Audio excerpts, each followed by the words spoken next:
Astagfirullahaladzim, astagfirullahaladzim, astagfirullahaladzim. La haula wala quwwata illa billahil aliyyil azim. Biniyatil qabul wa bimanni kulli sirrin wa lillah hadratil rasul wa liman risalatu salihah. Al-Fatihah. A'udzu billahi minasyaitonir rajim. Bismillahirrahmanirrahim. Alhamdulillahi rabbil alamin arrahmanir rahim maliki yaumiddin. Iyyaka na'budu wa iyyaka nasta'in ihdinas siratal mustaqim siratal ladzina an'amta 'alaihim ghairil maghdubi 'alaihim waladdallin amin. A'udzu billahi minasyaitonir rajim. Bismillahirrahmanirrahim. Alhamdulillahi rabbil alamin wassalatu wassalamu ala asyrafil anbiya'i wal mursalin sayyidina wa maulana Muhammadin wa ala alihi wa sahbihi ajma'in. Subhanaka la ilma lana illa ma 'allamtana innaka antal alimul hakim. Wa la haula wa la quwwata illa billahil aliyyil azim. Rabbi shrah li sadri wa yassir li amri wahlul 'uqdatam min lisani yafqahu qawli. Rabbi 'allimna min ladunka ilma. Bismillahirrahmanirrahim. Alhamdulillah, pada pagi hari ini kita dapat kembali menyambung pelajaran tauhid, yaitu tentang sifat 20 atau sifat yang wajib bagi Allah Subhanahu wa taala dan sifat yang wajib bagi Rasul alaihi wassalatu wassalam. Suatu hasanah, ikutan teladan yang baik bagi umat. Yang kayak apa makannya Rasul, harusnya kita umatnya pun demikian juga. Itu masalah makan, masalah minum, masalah tidur tentunya beda. Kalau tidurnya manusia kebanyakan, matanya tidur, hatinya juga tidur. Makanya orang yang awam ketika tidur dan pipi buritnya itu tidak menempel ke lantai, maka tidurnya batal. Karena kada tahu, mungkin waktu tidur itu ada keluar kentut. Tapi kalau tidurnya Rasul, tidurnya para wali-wali Allah, itu yang tidur itu cuma matanya, yang berpejam itu cuma mata, hatinya tetap selalu ingat kepada Allah. Itu tidurnya para rasul dan para wali. Tanamu a'yunuhum wala tanamu qulubuhum. Yang tidur itu, yang berpejam itu cuman matanya aja, mata berpejam, tapi wala tanamu qulubuhum, hati mereka tetap jaga, tetap bangun, tetap ingat kepada Allah. Makanya wudu mereka itu kada batal wudu mereka, karena hati mereka tetap selalu ingat kepada Allah. Lain halnya kita, kalau kita ini hati kita berpejam, mata kita berpejam, hati kita pun juga berpejam, artinya lupa dengan Allah Subhanahu wa taala. Dan contoh-contoh yang lain lagi, seperti kawin, manusia yang lain kawin, Rasul kawin juga. Cuman tentunya nikahnya Rasul itu kan tentunya beda dengan, kalau Rasul itu nikah, apa kata Rasul? Tunkahul mar'ah li arba'in. Dinikahi perempuan itu karena 4. Li jamaliha, dinikahi perempuan itu karena kecantikannya. Walimaliha, dicintai perempuan itu karena hartanya. Walinasabiha, dan dinikahi perempuan itu karena nasab keturunannya orang yang mulia. Walidiniha, dan dinikahi perempuan itu karena agamanya. Kata Rasul, fazfar bidzatiddin taribat yadak. Ambillah keuntungan dengan menikahi perempuan yang mempunyai nilai-nilai agama, niscaya kalian akan untung. Jadi dari 4 pilihan itu Rasul menekankan agar setiap laki-laki yang mau menikah itu yang diutamakan adalah nilai-nilai keagamaan yang ada di diri perempuan tersebut. Sekalipun orangnya cantik tapi nilai agamanya kurang, jangan. Atau sugih, nilai agamanya kurang, jangan. Atau keturunannya misalnya orang yang berpangkat tapi nilai agamanya kurang, jangan. Utamakan yang perempuan yang mempunyai nilai-nilai keagamaan. Insyaallah kalau menikahi perempuan yang mempunyai nilai-nilai keagamaan, maka kita akan menjadi keluarga yang sakinah, mawaddah, warahmah. Jadi ada 3 hukum akal, hukum wajib, hukum mustahil, dan hukum jaiz. Wajib pada akal itu berkaitan dengan sifat Allah dan sifat Rasul yang wajib. Mustahil pada akal berkaitan dengan mustahil bagi Allah dan mustahil bagi Rasul. Jaiz harus itu berkaitan dengan alam, berkaitan dengan alam. Di Allah Subhanahu wa taala harus saja maulah alam, menciptakan alam.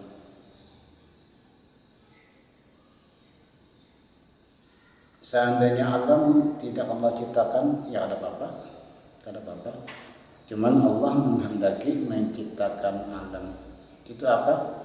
Supaya alam ini bisa mengenal orang yang menciptakannya. Sebagaimana dalam sebuah hadis qudsi, kuntu kanzan makhfiyan. Aku, kata Allah dulunya, sebelum aku menciptakan alam nih, aku ini seperti peti perbendaharaan yang tersembunyi. Fa'ahbabtu an u'rafa, maka aku ini ingin, suka untuk dikenal. Nah ini, fa'ahbabtu an u'rafa, maka aku ini ingin atau suka agar aku ini dikenal. Lalu bagaimana Tuhan itu dapat dikenal? Fa khalaqtul khalqa, maka aku ciptakan makhluk. Aku ciptakan makhluk, baik benda hidup atau benda mati. Benda hidup, manusia, jin, malaikat, binatang. Benda mati seperti gunung, pepohonan, tanah, dan lain-lainnya. Allah ciptakan itu. Fabi arafuni, maka dengan sebab aku jugalah mereka mengenal aku. Jadi tujuan Allah menciptakan makhluk supaya makhluk tersebut mengenal Allah, mengenal Allah. Kemudian yang kedua, hukum syar'i. Hukum syariat, ketetapan, keputusan agama. Hukum syar'i, ketetapan atau keputusan agama. Ini yang mengolah Allah melewat perantara Rasulullah. Arti hukum syar'i, arti hukum syariat atau hukum agama yaitu perintah Allah Ta'ala dengan perbuatan mukallaf. Jadi Allah memerintah kepada mukallaf, kepada orang Islam yang baligh dan berakal, karena memberatkan perintahan, maka dikata ini khitab taklif. Jadi sifat perintah Allah Ta'ala itu memberatkan, artinya memberatkan untuk dikerjakan. Nah, sebenarnya hukum-hukum yang Allah berikan kepada hambanya itu tidak berat, asal hukum tadi diterima oleh akal. Nah, kalau hukum tersebut diterima oleh nafsu, itu yang berat. Kalau hukum syariat yang menerima itu nafsu, itu yang menjadi berat. Karena nafsu itu kadang mau untuk senantiasa melaksanakan perintah Allah. Ya, tujuan nyaman-nyamannya aja nafsu itu. Dan selain yang ketujuan nyaman-nyamannya, tujuannya nafsu itu adalah menyuruh kita untuk selalu berbuat yang kada bagus. Innan nafsa la ammaratun bisu. Nafsu itu cenderung untuk menyuruh seseorang untuk berbuat yang kada bagus, berbuat yang tidak baik. Itu sifat nafsu. Jadi yang taklif di sini itu bagi nafsu. Kalau bagi akal, apapun perintah Allah ringan. Kalau menurut akal, apapun perintah Allah, perintah salat 5 waktu, perintah puasa Ramadan, perintah zakat bagi orang yang setelah sampai nisab dan haulnya, perintah haji bagi orang yang mampu melaksanakan haji, itu bagi orang yang memikirkan secara akal, maka itu ringan, mudah untuk dikerjakan. Tapi kalau nafsu itu menjadi berat. Itu yang pertama. Kedua, menentukan sebab atau syarat atau mani. Di hukum itu bisa berlaku karena ada sebab, hukum tersebut berlaku karena ada syarat, hukum itu berlaku karena ada mani, ada yang mencegah. Contoh hukum berlaku karena ada sebab. Seperti kita memulai awal atau memulai puasa Ramadan. Kata Rasulullah dalam sebuah hadisnya tentang ru'yah, melihat hilal. Sumu li ru'yati wa aftiru li ru'yati. Berpuasalah kalian sebab melihat hilal 1 Ramadan, berbukalah kalian sebab melihat hilal 1 Syawal. Fa in humma, maka jika hilal 1 Ramadan tertutup oleh awan, tidak dapat diru'yah, tidak dapat dilihat dengan peralatan apapun yang canggih, tetap kada dapat dilihat awal hilal 1 Ramadan. Ini mungkin karena cuaca buruk atau tertutup oleh awan. Maka kata Nabi, faqmilu iddata Sya'ban salasina yauman. Maka sempurnakanlah hitungan jumlah bulan Sya'ban 30 hari. Ini ketentuan ru'yah sebagaimana hadis Rasulullah. Jadi kalau melihat ru'yah 1 Ramadan, wajib besok hari ini kita puasa Ramadan. Seandainya tanggal 29 Sya'ban misalnya, ru'yatul hilal 1 Ramadan tidak dapat dilihat karena kemungkinan cuaca buruk atau awan yang menutup, maka Sya'ban kita ganapakan 30 hari. Faqmilu iddata Sya'ban salasina yauman. Baru besok harinya setelah 30 hari Sya'ban lalu 1 Ramadan. Ini masalah hukum berkaitan dengan sebab. Jadi hukum puasa Ramadan sebab melihat hilal. Lamun hilal ada kelihatan, maka disempurnakan Sya'ban 30 hari. Atau syarat hukum karena berdasarkan syarat, seperti salat misalnya, wajib salat syaratnya adalah balik. Nah, balik. Kalau bibinian itu baliknya bisa dengan haid atau keluar darah menstruasi. Kalau laki-laki itu baliknya dengan bamimpi basah.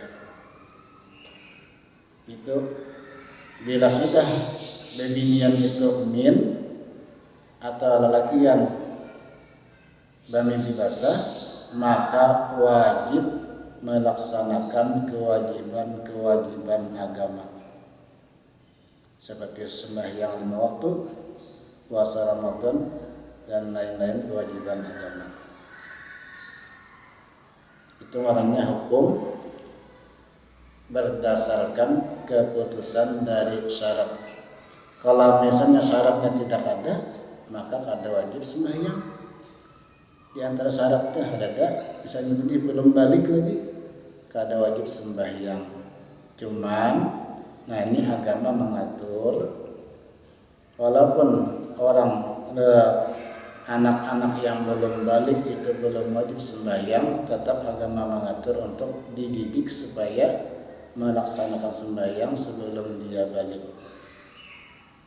Apa kata Rasulullah dalam sebuah hadisnya? Muru auladakum bis-shalah inda abna'i sab'in. Suruhlah anak-anak kalian dengan melaksanakan salat ketika berumur 7 tahun. Jadi ketika anak-anak sudah berumur 7 tahun, maka kewajiban orang tuanya menyuruh untuk melaksanakan salat. Ini kewajibannya cuma menyuruh melaksanakan salat. Masalah ini sembahyang atau sembahyang itu kan jadi masalah. Kewajiban orang tua menyuruh ketika anak sudah berumur 7 tahun. Wadribuhum inda abna'i asyrin, dan pukullah mereka. Ini anak-anak nih, kadang mau melaksanakan salat ketika mereka sudah berumur 10 tahun. Jadi kalau sudah 10 tahun umurnya, kada sembahyang dipukul. Cuman pukulnya ghairu mubarrih, pukul yang tidak menyakitkan. Pukulan yang tidak menyakitkan. Nah, ini aturan-aturan agama untuk membiasakan anak-anak salat ketika mereka sudah sampai umur balik, lalu sebelum balik sudah dibiasakan melaksanakan ibadah salat. Ketika umur 7 tahun disuruh sembahyang, ketika umur 10 tahun bilanya meninggalkan sembahyang maka dipukul, tapi pukul yang kada menyakitkan, hanya pukulan memberi pelajaran karena dia telah meninggalkan sembahyang. Atau mani ada yang mencegah, hukum itu bisa berlaku karena ada yang mencegah. Seperti puasa Ramadan itu wajib, bisa kadang menjadi wajib karena ada yang mencegah kewajiban, seperti hanya perempuan yang haid. Nah, perempuan yang haid itu kada melaksanakan puasa Ramadan, malah hukumnya haram bagi perempuan yang haid melaksanakan puasa. Tapi kalau kada haid wajib puasa. Cuman karena ada haid datang lalu kada wajib puasa, itu maknanya yang mencegah. Jadi yang mencegah kewajiban puasa Ramadan adalah diantaranya begini adalah haid.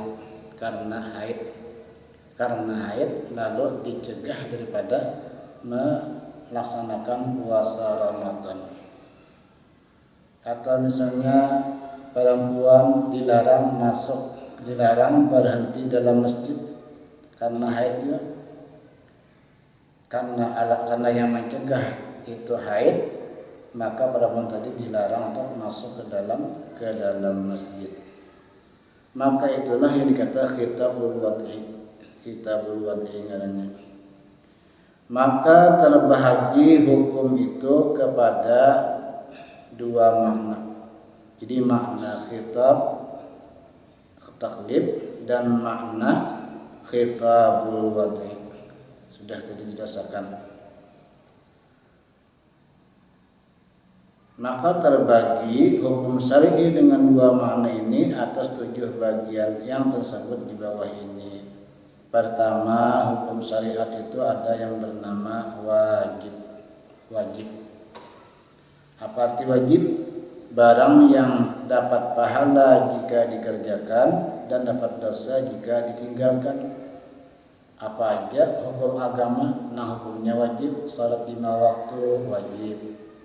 Puasa Ramadan wajib, zakat wajib, haji wajib, menuntut ilmu agama nang fardu ain, ilmu tauhid, ilmu fiqih, ilmu tasawuf itu hukumnya wajib. Jadi bilanya dikerjakannya berpahala, lamun ditinggalkannya berdosa. Itu pengertian dari wajib. Apa aja kewajiban-kewajiban agama, baik itu kewajiban yang lahiriah atau kewajiban yang batiniah, itu bilanya kita kerjakan kita mendapat pahala, jika kita tinggalkan kita berdosa. Itu pengertian wajib. Karena wajib itu terbagi dua, ada wajib ain, ada wajib kifayah, ada fardu ain, ada fardu kifayah. Itu ini bagian-bagian wajib. Dijelaskan ini di masalah hukum fikih. Jadi di sini hanya dijelaskan tentang arti wajib menurut hukum syar'i. Nah, tadi kita sebutkan dalam hukum akli juga ada wajib, ya. Dalam hukum akli itu juga ada wajib. Nanti di hukum akli terbagi 3, ada wajib, ada mustahil, ada harus. Nah, dalam hukum syar'i, hukum syariat ada juga pula ngaran wajib. Nah, jadi kalau wajib itu dalam hukum akli, hukum akal, itu wajibnya kepada Allah dan wajib bagi Allah atau wajib bagi Rasul.